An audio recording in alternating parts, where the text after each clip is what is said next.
Assalamualaikum warahmatullahi wabarakatuh. Jumpa lagi di Pi Cooking Channel. Di video ini aku bikin roti goreng atau odading alias bolang-baling. Yo, bahannya ada 200 ml air hangat ya. Kita masukin ke baskom, kemudian ditambah dengan minyak goreng sekitar 100 ml boleh, atau 5 sendok makan nggak apa-apa ya. Terus ada gula halusnya sekitar 100 gram atau 5 sendok makan. Ini gula halusnya emang agak keras, tapi nggak apa-apa, kalau udah dilarutkan ke air dia akan larut sendiri ya.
Dan ini ada garam ya, garam secukupnya aja teman-teman. Tepung terigu protein tinggi ada 400 gram. Kemudian ada baking powder setengah sendok teh, baking soda 1/4 sendok teh. Kalau mau seimbang juga nggak apa-apa, baking soda dan baking powdernya sebanyak setengah sendok teh. Garam secukupnya. Raginya juga aku pakai sekitar 2 sendok teh aja ya. Jadi bahan pengembangnya itu ada 3, ada ragi, ada baking powder, dan baking soda. Baking powder, baking soda, dua-duanya bisa membuat rotinya itu mengembang cepat ya ketika digoreng. Karena di sini menggunakan gula, otomatis berat untuk mengembangnya ya. Kalau tanpa gula dan komposisi gulanya tuh agak banyak juga. Bukan 2-3 sendok, tapi 100 gram tuh lebih dari 3 sendok, kurang lebih 5-6 sendok makan. Jadi kalau tidak menggunakan baking powder kurang ngembangnya, kurang mantap lah teman-teman, jadi kurang mumpuni gitu ya. Jadi kalau ada holo-holonya itu bisa tuh pakai baking soda ya. Kalau di sini nanti jadinya akan padat, karena bantuan soda kue sama ragi dan membuat teksturnya ngeroti banget dan padat gitu, dan mengembangnya itu cepet untuk pas digorengnya ya. Kalau untuk proofingnya itu memang agak lama, sekitar 1-2 jam, karena memang adonannya banyak mengandung gula, jadi gula itu lebih memberatkan untuk pengembangan. Sekali lagi aku ulangi ya, bahannya itu 200 ml air hangat, kemudian gulanya 100 gram, di antara 5-6 sendok makan, kemudian garam secukupnya, baking powder, baking soda setengah sendok teh, 2 sendok teh ragi instan, kemudian dikasih tepung terigu protein tinggi atau tepung roti sebanyak 400 gram. Untuk minyak gorengnya aku pakai kurang lebih di 100 ml ya, atau 7 sendok makan nggak apa-apa. Kalau memang dirasa masih agak lengket-lengket, tambahkan tepung sedikit-sedikit dan minyak goreng ya teman-teman. Karena udah di proofing, untuk suhu ruang mah tergantung masing-masing ya, karena kelembaban suhu di daerah masing-masing berbeda. Untuk pembuatan odading ini atau misalnya cakwe juga, tidak dikempiskan ya teman-teman, karena pengalaman aku kalau dikempiskan itu akan berat lagi untuk mengembangkannya gitu. Jadi biarin aja, keluarin dari baskom, jangan langsung dikempiskan, kita langsung potong-potong aja ya. Setelah itu baru kita baruri sama biji wijen, dan didiamkan lagi selama 1-2 jam, nggak apa-apa. Nah itu malah lebih bagus, semakin lama ngembangnya juga semakin bagus sampai ringan gitu, persis kayak kita bikin donat ya. Dan ini tanpa dikempiskan lagi ya. Untuk bentuknya silakan selera aja mau potong berapa. Setelah di proofing lagi, didiamkan suhu ruang selama 1 jam, baru kita goreng. Hasilnya itu akan ngembangnya full gitu.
Setelah itu kita goreng ya sampai merekah. Untuk biji-bijian yang berantakan di minyak, diamkan dulu sampai dia mengendap, nggak apa-apa.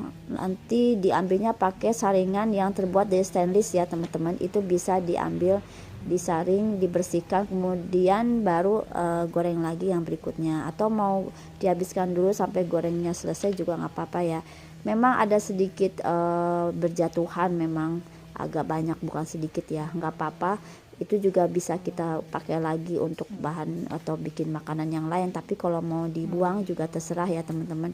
Jadi ngebersihinnya pakai saringan yang terbuat dari stainless. Dan memang kalau gorengnya itu dia cepet, jangan ditinggal-tinggal, dibalik-balik saja seperti ini sampai kecoklatan, karena pengaruh soda kue serta gula halus itu ya, atau kandungan gula, sehingga bikin si odading atau bolang-balik ini lebih cepat kecoklatan. Oke, gitu aja teman-teman ya.